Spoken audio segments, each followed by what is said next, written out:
This edition of Mac Voices is sponsored by Audible, a leading provider of spoken audio information and entertainment. Listen to audiobooks whenever and wherever you want. To get a free audiobook, visit audiblepodcast.com/MacVoices. Welcome to Mac Voices. This is the Talk in the Mac community, and I'm Chuck Joyner. Folks, he's back again. I say that a lot. Joe Kissell, it's good to have you as always. Nice to be here. This time, Joe's latest effort, and I say that a lot too, is take control of Dropbox. Joe, this is one that I'm really intrigued by. It seems like Dropbox, for a while, was sort of frozen in place, and it was very useful. Don't misunderstand, but there have been some other things come out, some other services. Now, there's a lot of competition in the cloud to make your service unique, or if not unique, at least more valuable. So this seems like a perfect time to touch on Dropbox. Yeah, well, I have been using Dropbox almost since the very beginning. I've always liked it a lot. It was, back in the day, it was the iDisk that should have been, and now it's now it's sort of the de facto replacement for the iDisk for Apple's iOS ecosystem. There are a lot of competitors. I've used many of them. I have some of them installed right now. I have SugarSync and SpiderOak and Box and SkyDrive and Google Drive and Bitcasa, and I've forgotten some of the other ones. But yeah, there is an awful lot of competition in this space. That's sort of syncing and sharing and sort of kind of backup, but not really. The thing about Dropbox is it was the first one that was really like this, and so for a variety of reasons, it has become the most universal. On iOS particularly, if an app only supports one sort of cloud syncing service, it's probably going to be Dropbox.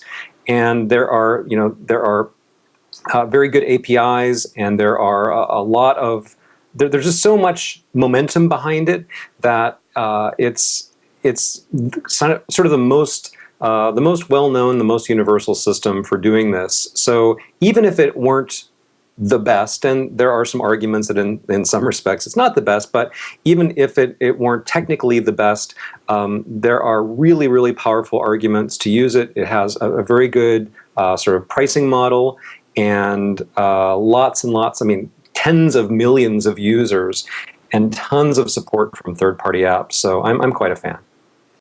Yeah, it's not quite to the point price-wise where you want to keep everything in Dropbox, but for things that are active, you're actively working. But you said it well, because of the integration with programs, both Mac and iOS, it does seem to be a borderline requirement at this stage to have Dropbox if you're going to do any of the automatic syncing that so many programs right now offer.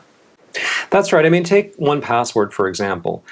1Password has built-in support for, I guess iCloud support is sort of there, but it has support for Dropbox. It doesn't directly support any of these other services. So if you want your 1Password keychain to automatically sync amongst all your devices, Dropbox is really the way to go. And that's actually a little bit of a drag in some respects. If you decide to move your Dropbox folder someplace other than its default location, then 1Password can't get at it. This is part of Apple's whole sandboxing thing.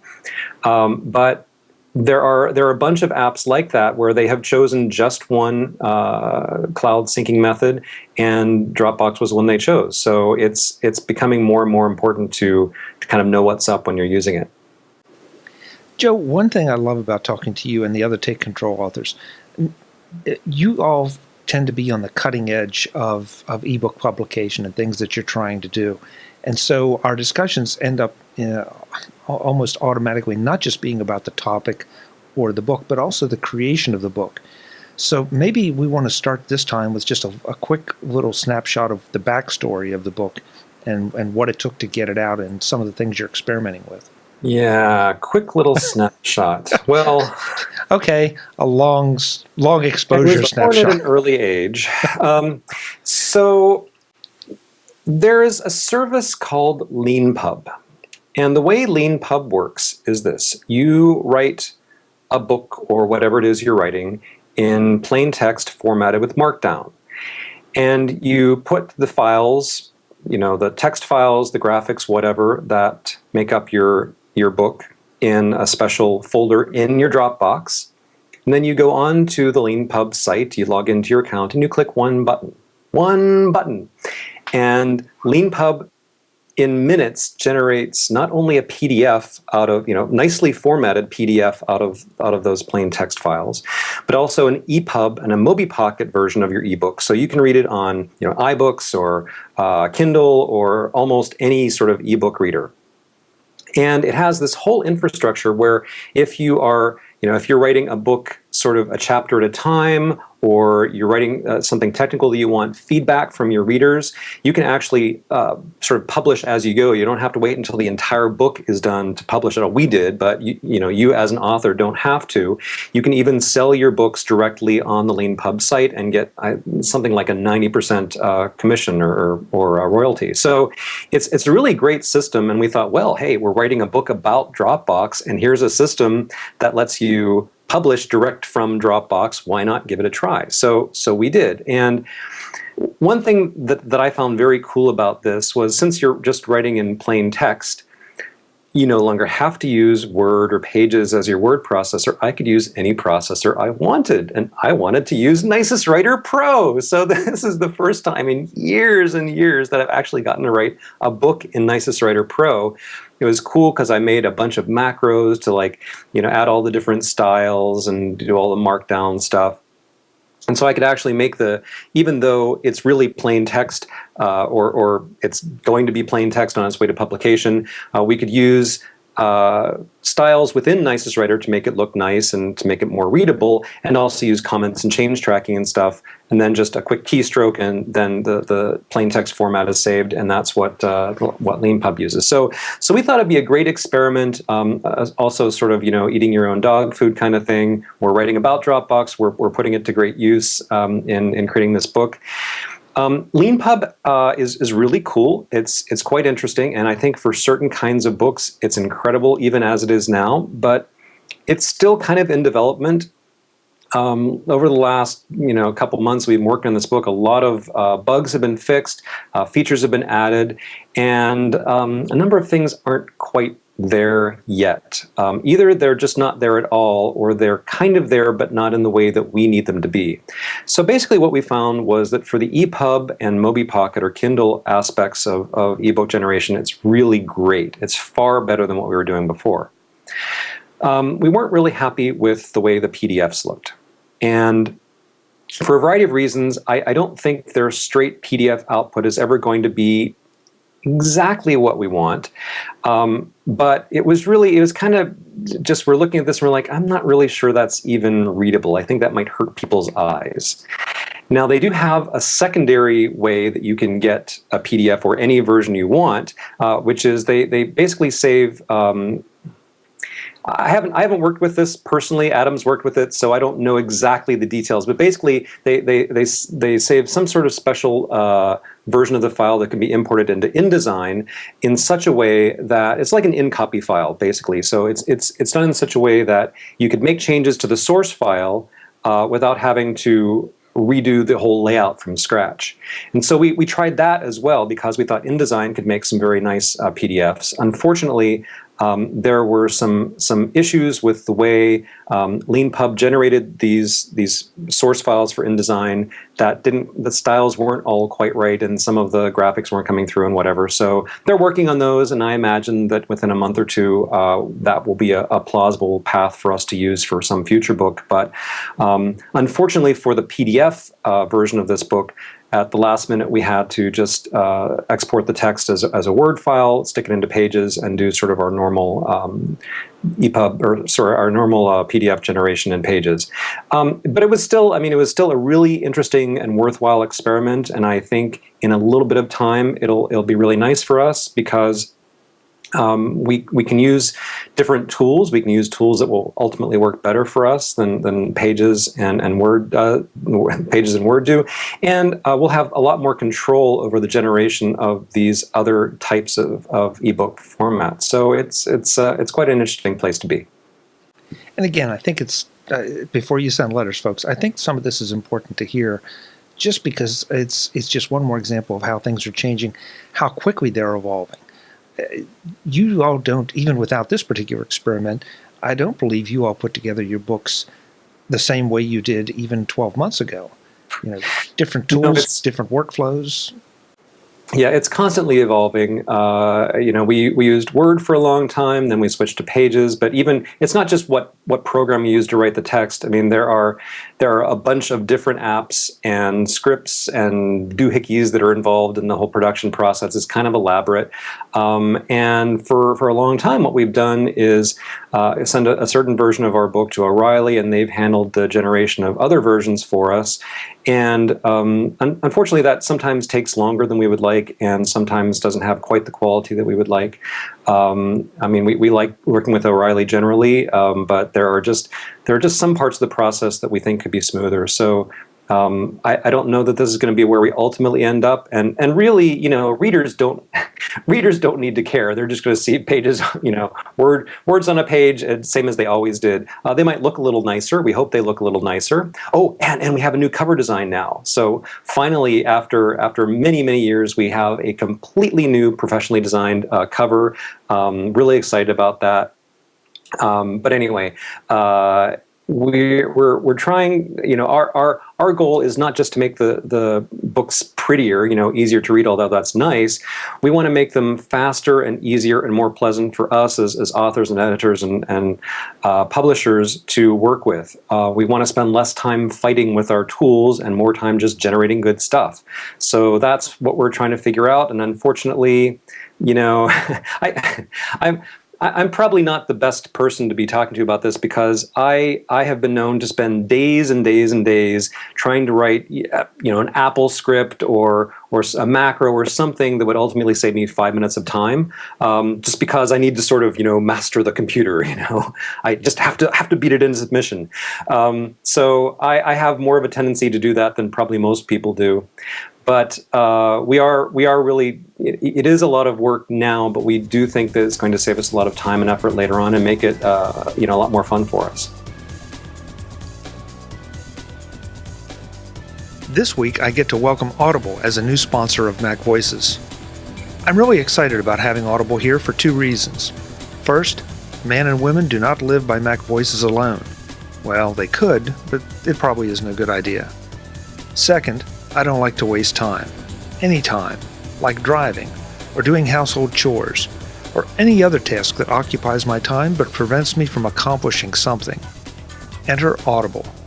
With audiobooks from Audible, I can turn that wasted time into an opportunity to get some of that all-important business reading done, or even listen to a book that I want to read, but probably don't have time for.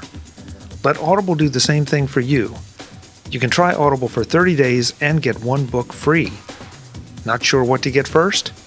Pick something that suits you, or go with my pick, Renegades Write the Rules, How the Digital Royalty Used Social Media to Innovate, by Amy Jo Martin. If you're not sure how or why social media should be part of your business or personal strategy, this book will put you on the right course. And also on the Audible course to productive and enjoyable listening. Again, go to audiblepodcast.com/MacVoices to get Renegades Write the Rules for free and to try Audible free for 30 days. Thanks to Audible for sponsoring this edition of MacVoices.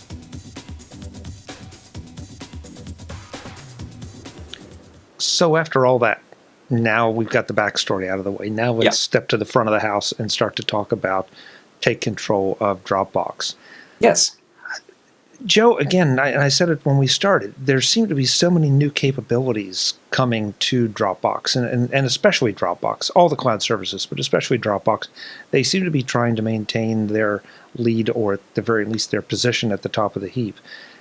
Do you think that they're accomplishing that with the services, or are they just starting to delve into that realm of I don't know what you call it in the cloud, bloatware we would call it in software, but is there bloatware in the cloud?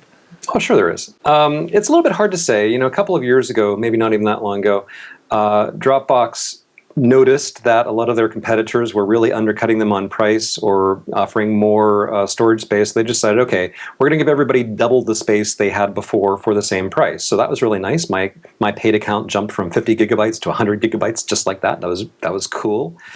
And they are adding new features. There are a couple of features right now that you can get if you ask for. It's not like they're it's not like they're secret or private or anything. It's just they're sort of on request only. And I write about those in the book because I know that they're going to be coming soon for everyone.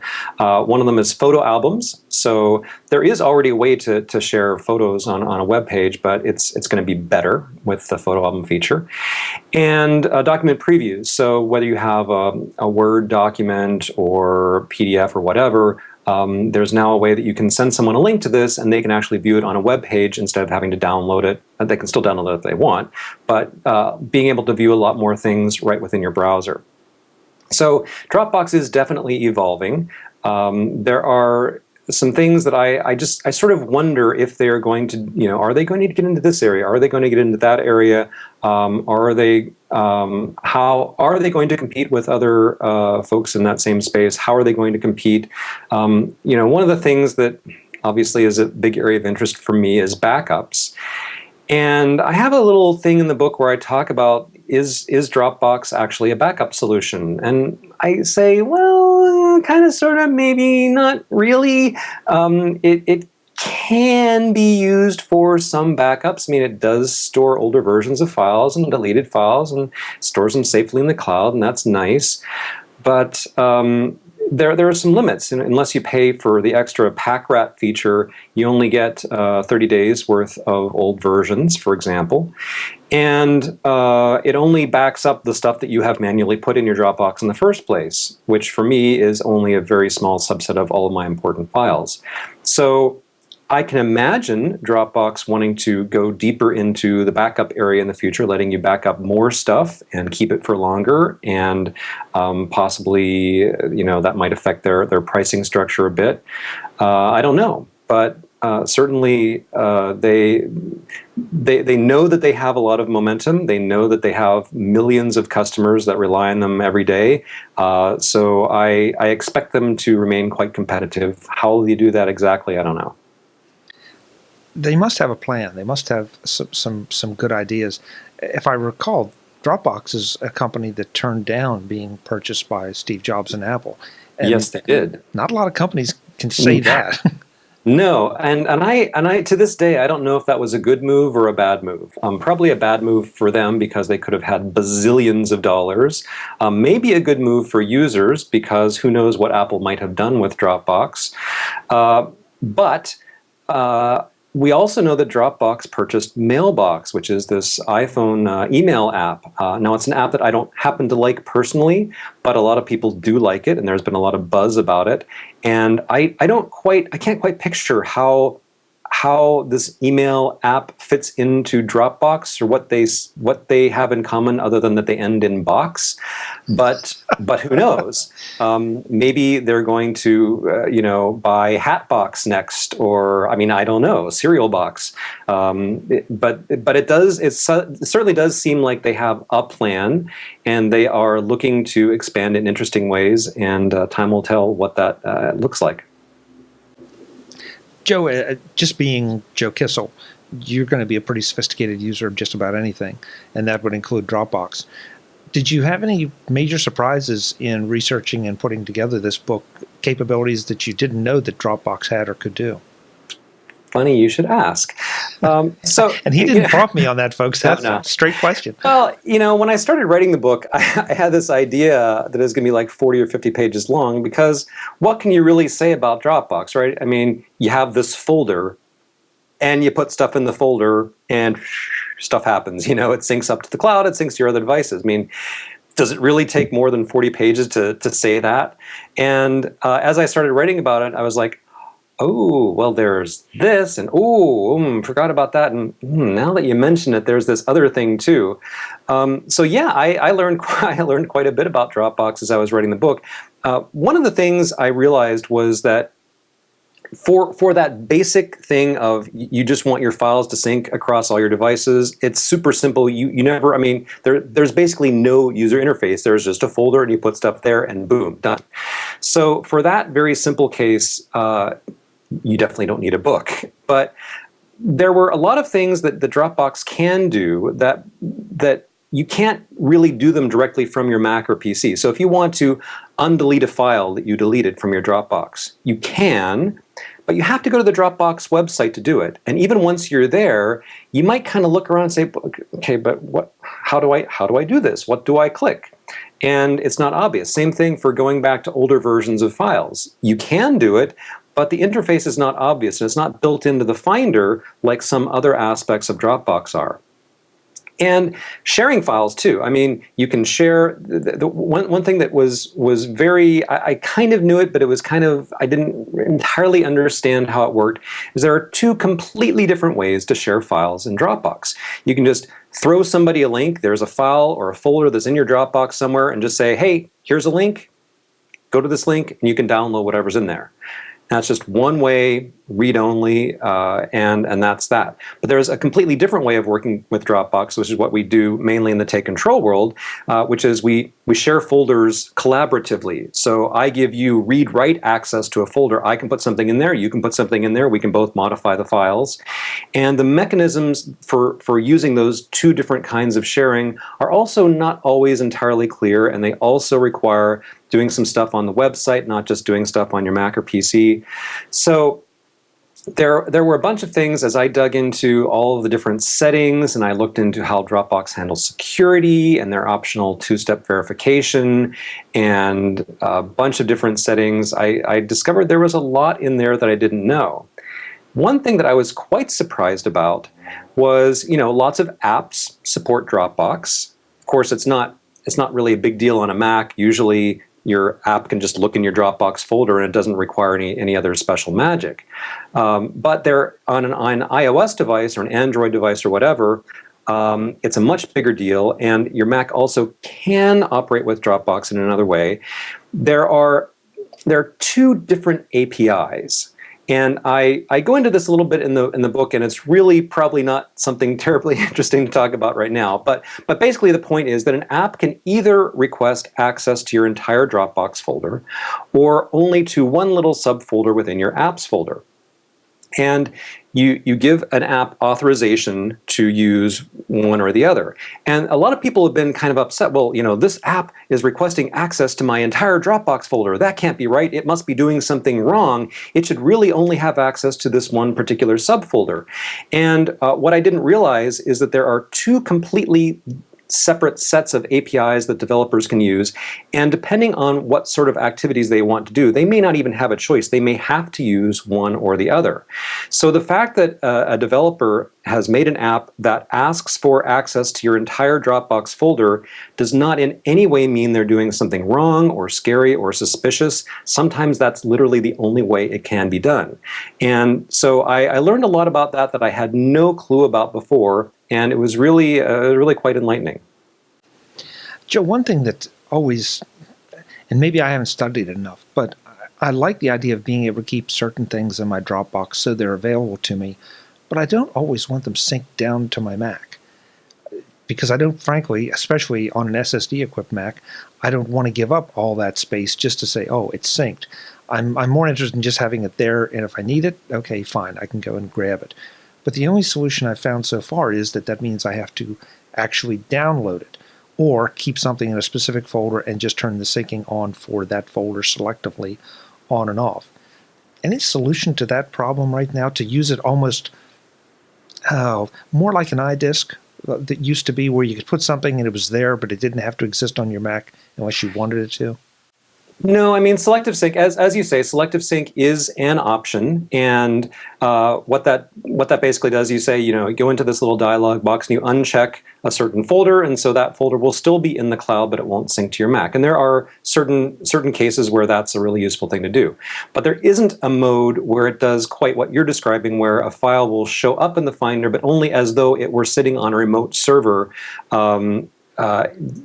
So I mean, the semi answer to this is, well, you can always get at your files in a web browser and just download the ones you need, but it's not really the same as mounting a remote volume like an FTP volume or something, where you can just see, well, I see what's in there, and when I click something, it will download it, but only if I ask it to. So no, that is not part of Dropbox, and personally, it's not something that I miss or that I feel like I need, because even when I was using iDisk, I always had a local copy replicated on my Macs. That's the way I preferred to interact with it. But sure, there have been some occasions where I wanted to just leave things in the cloud and not wait till everything downloaded to my Mac or whatever. Unfortunately, that's just not a part of Dropbox right now. Okay, so we've talked about photos, we've talked about file sharing in the multiple places, we've talked about the apps that use Dropbox as a central place so they can share and sync data. What else is in Dropbox that you find compelling? The most compelling thing, I think, is the creative uses that developers are finding for Dropbox that go beyond just, sticking data in a folder and being able to read that data from other devices. So I mentioned LeanPub, which I think is a really cool way of using Dropbox for a novel purpose. There's also a whole bunch of blogging tools that follow a similar model. So it's just like I described. You take a plain text file, you write something in it, you use Markdown to style it up, you put it in a special folder inside your Dropbox, and then there are a bunch of tools like Scriptogram and Scrivener that can turn that into a blog. So complete with RSS feeds and all the templates and all the usual blog niceties. And I also mentioned 1Password. The nice thing about 1Password is that if you use it to sync your data through Dropbox, one of the things you get in your Dropbox is an HTML file. It's completely encrypted. It has a JavaScript decryptor built into it, so you can go to the Dropbox website, find that HTML file, and securely get access to all of your 1Password data in any web browser. So I have a chapter at the end of the book called, I don't actually have the book in front of me, but it's called Do Cool Stuff with Dropbox. And it's sort of a list of things like that where developers have thought outside the Dropbox. I don't actually say that in the book because that would be a terrible thing to say. But anyway, they've come up with, so we have this storage space in the cloud. What else could we do with it that goes beyond the normal? So here's a really cool thing. You take some text editor on your iPhone that connects to Dropbox, just something that stores plain text files in a folder in your Dropbox. Now, on your Mac, you set up an AppleScript folder action that looks for new files showing up in this folder. And then you can just say, well, if a file shows up in this folder that contains the word iTunes, then launch iTunes. Or if it contains the word restart, then restart my Mac. So from your iPhone, from any text editor, you can literally type, iTunes, save, get saved to your Dropbox, get synced to your Mac. The folder action notices that, hey, a new file has shown up in here. It looks at the file, says, oh, it has the word iTunes in it, so it launches iTunes. So you can remote control your Mac by typing a word into a text editor on your iPhone. So basically anything you can think of that could be done with AppleScript can be done this way. It's pretty darn cool. So those are just a few of the examples that, it's not something that absolutely everybody is going to have a use for, but it's kind of cool that you can do this. And it's all because you have this seamless, invisible syncing happening almost instantly behind the scenes. That's a great example of something that sooner or later someone's going to build an application around. It may be a simple one, it may be a free one, but the ability to do something like that would be phenomenal. You did, though, mention something that I wanted to touch on, and that is about the securely encrypted HTML file for 1Password. Mm-hmm. How secure do you find Dropbox? And I'm asking this as the guy who does take control of your passwords. Right. Am I comfortable putting confidential information on Dropbox? Well, let me answer that with 2 words. Yes and no. I love it when you're decisive, Joe. I talk about this in the book too. So first, the good news. Dropbox encrypts everything that is being transmitted to and from your computers and mobile devices. So the data in transit is encrypted. And then once it gets onto the Dropbox servers, it's also encrypted there. That's the good news. So that means that your data is safe from someone who is casually snooping, an open Wi-Fi connection, for example, or someone who's just saying, I want to break into Joe Kissell's account on Dropbox and get this data. So it's pretty safe from that. The problem is that you don't get to choose a private key for that stuff. You have your own password, of course, but regardless of what your password is, the Dropbox employees have access to your data. Now, they have this extensive privacy policy that talks about how, only under the direst circumstances can a select few people get special permission to access the data center and blah, blah, blah, blah, blah. So they have controls in place so that not just anybody at Dropbox can see any of your data any of the time. But what it really boils down to is that if anyone were to produce a court order, no more privacy. Your data is encrypted only to an extent. So they hold the encryption keys. It's not like CrashPlan where you get to have your own encryption key that only you know, and that CrashPlan employees would be powerless to decrypt your data without it. Now, I understand why Dropbox does things this way, and there are some very good reasons why they do it that way, and some very compelling benefits to it. But I'm just saying that is the way it is. Now, you could go out and buy some encryption program of your own. There are lots of encryption programs that will run on both a Mac and an iOS or Android device or Windows, whatever. So you pick your platforms and you say, okay, here's an encryption program that will run on this platform and that platform. So I'll encrypt myself before I put it on Dropbox, so then it's safe. So you can totally do that. But as soon as you've done that, you have sort of eliminated a lot of the benefit of the the file syncing model of Dropbox. So if I have text files that I want to encrypt so that I can read them in my, whichever particular app on my iPhone, let's say, that can decrypt them, that's great. But then I can no longer access them from the Dropbox app or from WriteUp or from any of 100 other tools that would normally be able to access my Dropbox. It'll be able to see the data, but it won't be able to read the files. So because there is no sort of universal way to decrypt data that you put in your Dropbox, you have to decide: do I want the convenience or the security? So it's not perfect, but having said that, I think for most of us, most of the time, it's good enough. I wouldn't put state secrets there. I wouldn't put. Apple would not put specifications of their next new big product in there. There are limits. I don't think it would be safe for doctors and lawyers to store confidential patient or client information in there without encrypting them in some other way first. But for sort of ordinary day-to-day security for normal folks, I think it's just fine. That's good to know, and that's sort of the sense that I've gotten, that state secrets is a good example. That's not the kind of thing you're going to want to put up there, but your favorite recipes or the memo you're working on for the office, unless it has to do with state secrets, it'll be just well, fine. I do have one really good recipe that I don't know if I would want anybody else to. Should I ask what it's for, Joe, or should I? Mom's chocolate chip cookies. Oh, the infamous chocolate chip cookies. Okay, yeah. Let's not risk that. That's one of your calling cards. That's right. Joe, let's wrap up with the fact that now we've talked about the Dropbox itself, but let's go back to what Take Control is doing with this particular book. As I said again, you're always experimenting. This time you're doing something a little bit new from an education standpoint that I think is very intriguing. Right. So what we've discovered is that people have, I want to put this politely and kindly, let's say different attention spans, different learning styles.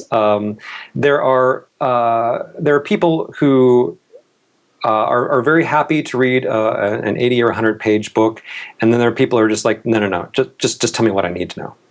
And there are also people whose job it is to teach other people. And although they might be interested in buying, extra copies of one of our books to use as textbooks, they can't just say, here, everybody, read this whole thing. They want to have the information packaged in a way that they can stand up with a projector in front of an audience and say, I'm going to now teach you this material. So we are trying something new, which we hope will be rolling out to a lot of Take Control books in the future. So there's a section in the back called Teach This Book. And this section has resources for people who have read the book, who know the material now, but now they want to help other people learn about Dropbox. So one of the things you can do is you can download a presentation that I made that sort of encapsulates the main points of the book. Doesn't have all the detail by any means, and it's a pretty plain vanilla presentation, but it's something that you can throw up on a screen or show on your iPad or iPhone and walk people through the basics of Dropbox. I also have a one-page sort of cheat sheet that you can hand out, and all of your students can have it as a reference guide to just as a reminder of some of the main important points about working with Dropbox, especially working with shared folders. So we have the free educational materials. We do offer discounted copies if you want to have buy for your office or your school or your user group or whatever. Buy a bunch of copies to use as a textbook. We'll be happy to give you a discount. And of course, you can hire me too. I do this, right? So I wrote the book and I do a lot of speaking. So if you have a group that you would like me to come and give you a really snazzy presentation or training session customized just for your needs in person, I can do that. I can appear in person, or we can do it via live streaming video or whatever. So that's another option. But we're trying to see what the level of interest is, and we've never really tried making educational materials before, so we don't know if we did them the best possible way, but they're free, so download them, try them out. If you don't like them, tell us what you would like better. If you find them really useful, we'd like to know that too, because we think that a lot of people would like to use this sort of material as a teaching aid in the future, and not just for this book, but for a lot of Take Control books. This is a great idea, and it's such a perfect book to do it with, because Dropbox has a free service level that is very useful, so anyone can tap into it. I love the idea, and I love the idea that you're making it available and asking for the feedback, because this is just a first step in this particular initiative. So, folks, if you use it, if you like it, if you want to see something different, tell Joe and Adam and Tanya. It will just get better, because again, this is the thing about Take Control. You are just always looking to add value instead of bloatware. I think we started with that too somewhere along the way. We're trying. Joe, of course, TakeControlBooks.com is where they go to get this book. How much is it? It's $10, and again, that includes these free training materials. So it is a little odd, I must admit, because of course you can pay for various Dropbox services for extra storage and so forth.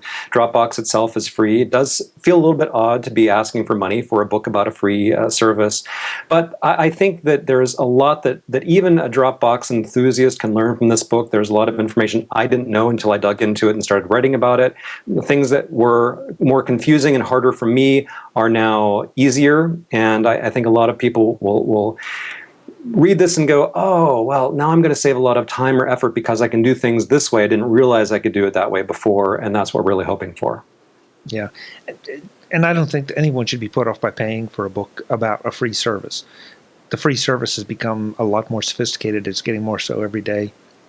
If you want to get the most out of it, sure, you can take 10, 20, 30 hours and learn all the stuff that Joe did, or you can pay him $10 and get your 10, 20, 30 hours back. Sounds like a good percentage to me, Joe. I think so. Yeah, I think so too. So I'm not even going to ask about the next book, because I know it's probably sitting there on your desk just below the camera line. Oh, yes. But we'll talk to you again soon. Thanks so much, as always. Take Control of Dropbox from Take Control Books, Mr. Joe Kissell. Thanks for having me. Folks, we'll have more from Take Control, from Joe, obviously, and from everywhere else in the Macintosh universe. I'm Chuck Joyner, and as always, thanks for watching. Visit MacVoices.com for links, show notes, to subscribe, to connect with Chuck on Twitter, app.net, Google+, Facebook, and for more Apple, Mac, and tech-related shows, including Mac Voices, Mac Notables, the Mac Jury, and the Mac Voices Briefing. Advertising handled by Backbeat Media at backbeatmedia.com.